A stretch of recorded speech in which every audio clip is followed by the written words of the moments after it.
I think a lot of people still have ideas of Quakers as being the traditional Quaker dress and a little bit odd, a bit strange. I think people see Quakers as quite exclusive, and I think they may see them as quite old-fashioned. My generation, the younger people, often have a very strange image of a Quaker, if they know what a Quaker is at all, but a lot of them have heard of Quaker oats, so they do assume that we all eat Quaker oats, perhaps constantly. Just a couple of weeks ago I mentioned to someone about going to Quaker meetings and, they're a very strange lot, aren't they?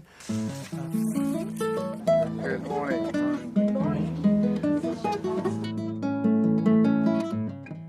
I first came to the Quakers because of my son Daniel.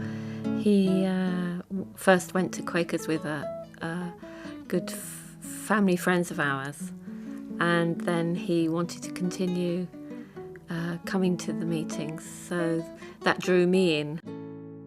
First, it was about 12 years ago, and my wife and I had been involved with some Buddhist groups before. We were both at a phase where we weren't happy with what we had been involved with, and we're looking for a spiritual group to be involved with, and hadn't really explored much on the Christian side of things. Neither of us have really come from a Christian background. Jane, my partner, went along to the meeting and found out what a friendly place it was, and then we all went along because there was some provision for children there, and we went on from there. We were just very much welcomed, and it was lovely atmosphere. Having had a sort of been brought up in the local Anglican church and gone to church parade as a guide and a brownie, and then not really had any involvement in a religious group in my 20s until I met Simon. So he took me to meeting, and I just felt very at home at meeting and really have been going ever since then. People often wonder what happens, when you go in. What do you do? Do you because there are sort of things that you do in other churches. You kneel and pray, or you. But no, you just sit and wait. And there's a idea that the meeting during the first sort of few minutes or so becomes gathered as people centre down. Well, the idea really is that once you go into the room, that's the beginning of being there for worship. So preferably people shouldn't talk to each other. Well, meetings for worship are held in silence. It's an hour of silence. And during that hour, the children stay for the first 15 minutes, and they sit also in silence. They might read books or just snooze, perhaps for a little while. Yeah, if you want to read books, you can read books, and mostly the books are about stories from the Bible. Usually we read a book.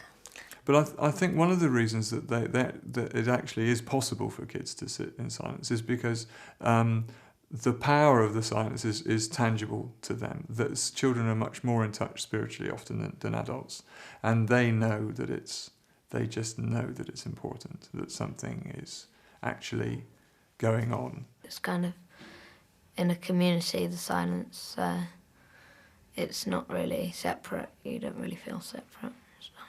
And if someone wants to speak, then they can stand up and speak their thoughts. After a quarter of an hour, the children go out of meeting and go into their own room. There are various ways you can centre down. Some people will look around the room and think of each person and imagine them in light. Your mind can just drift in and out of things, and you can just, say sort of prayers or thank yous and think about somebody, even just thinking about one or two people who are having a hard time in life. Bring the whole of your life under the ordering of the Spirit of Christ. Are you open to the healing power of God's love? Cherish that of God within you, so that this love may grow in you and guide you. Let your worship and your daily life enrich each other. Treasure your experience of God however it comes to you. Remember that Christianity is not a notion. That Christianity is not a notion, but a way. We gather together to worship God, and a oneness appears. We settle into the quietness. There's a listening going on, and as the meeting progresses, that depth of peace really increases. The quietness is a source of strength. The meeting is something which is a separation from the world itself. I can only describe it as a deep going inwards, quiet, still place, but also a place of, at times, of great energy as well. I think it varies, to be honest, because sometimes all I'm doing is trying not to think of other things, like all the things I've got to do, and sometimes I seem to spend half the time trying to clear my head, which is why I'll often sort of read something. Sometimes I'm just sort of noticing things around me that I wouldn't normally notice. Like in the meeting room at Watford, the light's really nice. Sometimes the light comes in through the top windows. So it's not kind of you're not separated off from where you are. It's not like you're kind of retreating somewhere into space. I think that's quite key with Quaker worship, actually, that it's not really about meditation and retreating in that way, but it's finding that place of stillness, really. I really look forward to going to meeting for worship, being with other people in that, what I would describe as an energetically charged space where one can cast out into that which is beyond oneself. For me, I'm just surrendering to God, in whatever sense you use the word God, the universal intelligence or whatever. To me, it's God and the Holy Spirit, and those words are quite adequate for me. I often just sit in silence and just try and relax, and then things might come to me that have been playing on my mind, perhaps subconsciously. And I find it a very valuable time to contemplate that in silence, which is a pretty rare thing nowadays, particularly when I'm with my friends and so on. We're very rarely silent. So everybody in Quaker Meeting may be doing different things. And then if a person stands to give ministry, we focus on what they're saying. Some people will say they get up knowingly. A lot of people will say they get up to speak before they know that they're there, that they've done it. Amazing experience, actually, when it happens, because the whole thing about quaking, and it does, that's how I experience it, like that. It's by no means an intellectual, "Ooh, I think I'll say this." It is unmistakable, and I am urged up on my feet. You literally are pushed out of your seat. It's only happened to me a few times. It's pretty scary. But your heart starts beating, and you sort of think, no, I don't want to do this, I don't like this, and da-da-da-da-da. But in the end, you find yourself standing, and afterwards you don't always remember quite what you said. It's like you can't say no to it. You've got to get up and say it, and it's quite a strange experience in many ways. It's an utterance into the silence of the meeting, so that whatever thought has come up can be held within the group, and disseminated if it's a problem in some shape or form. And cross up to support little one. Whoa, nobody, that's enough. I really like meeting up for breakfast, and the ideas of lots of croissants and coming together, and you're half asleep and you sort of gradually wake up with everybody. One of the really nice things we do with the children is to encourage all of the meeting to join in for an all-age worship, and that happens, generally speaking, 3 or 4 times perhaps a year. That's preceded very popularly by breakfast. I've got some wire for stems, and for those of you who are not familiar, I've got this lovely phone.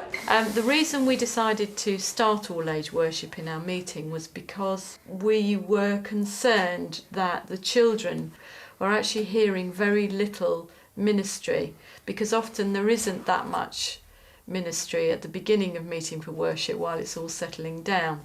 Have a look at these, because these might inspire you. So what we do is we have a theme, and then we'll do Usually creative, arty, crafty type activities linked to the theme. And then we sit down and we have usually about a half an hour meeting for worship with the children.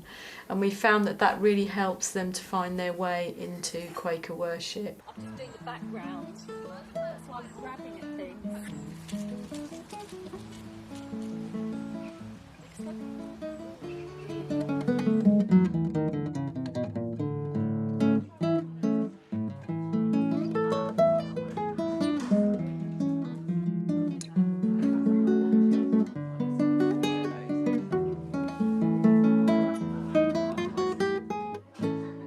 I really like all age worship. I would never think it was justified spending the time sitting down trying to paint a flower, but I really like doing that when it's all age worship.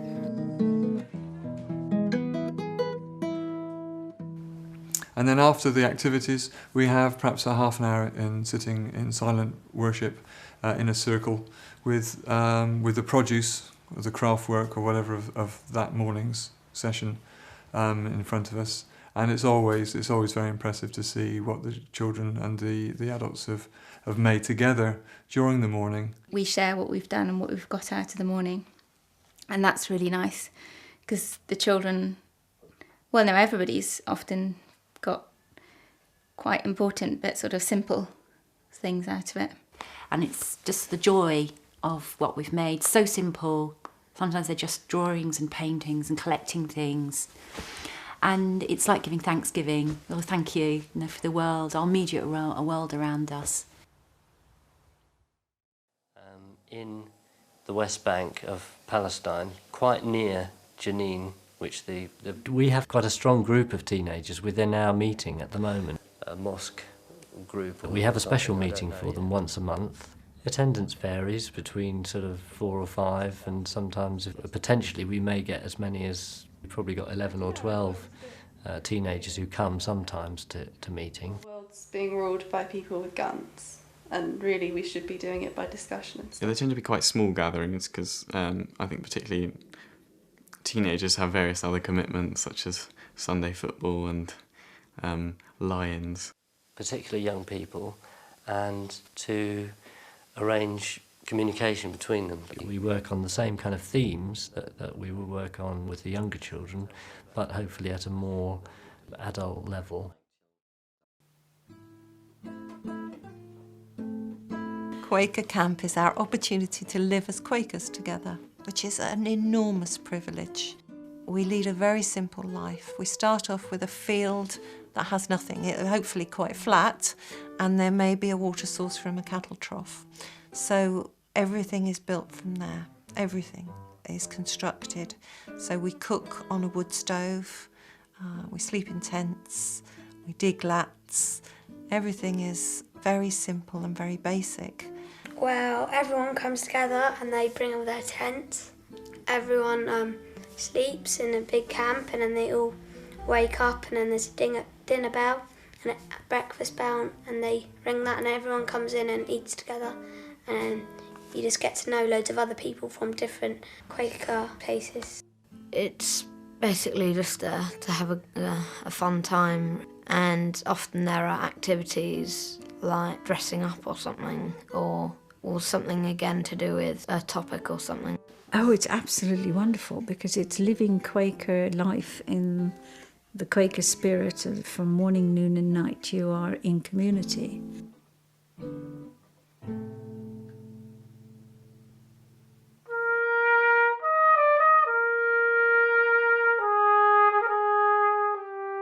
I'm a musician, and music is very much on the periphery of Quaker worship. But music is about vibration, and that's perceived orally. But in a meeting, there's all sorts of vibration going on. There's all sorts of energy in the room. It's a kind of music of all of its own. Music doesn't mean anything without silence. Silence is the frame for music. So I really don't have a problem with there not being any music in sort of centrally as a central part of Quaker worship. In the events I've been involved with young Quakers, even from children's meeting, where there's often a lot of music and noise and performance, all related to Quaker themes. It's certainly a very good way of engaging young people.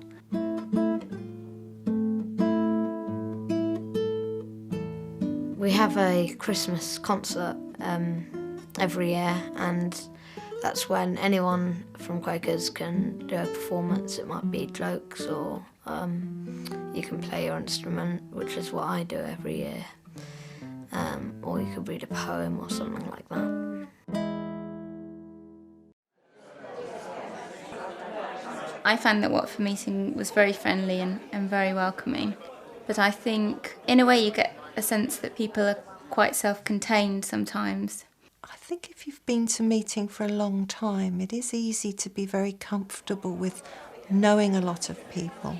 And I think we have to be mindful that new attenders and visitors need to be welcomed.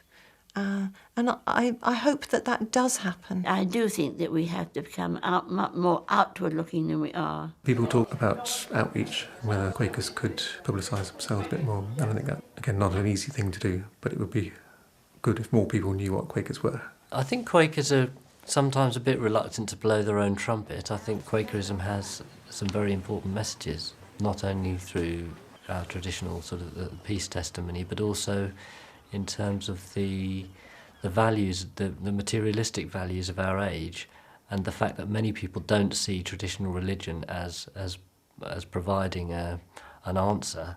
And I think that's something that we should be more ready to speak about and invite people to come and join us and talk with us and find out about us.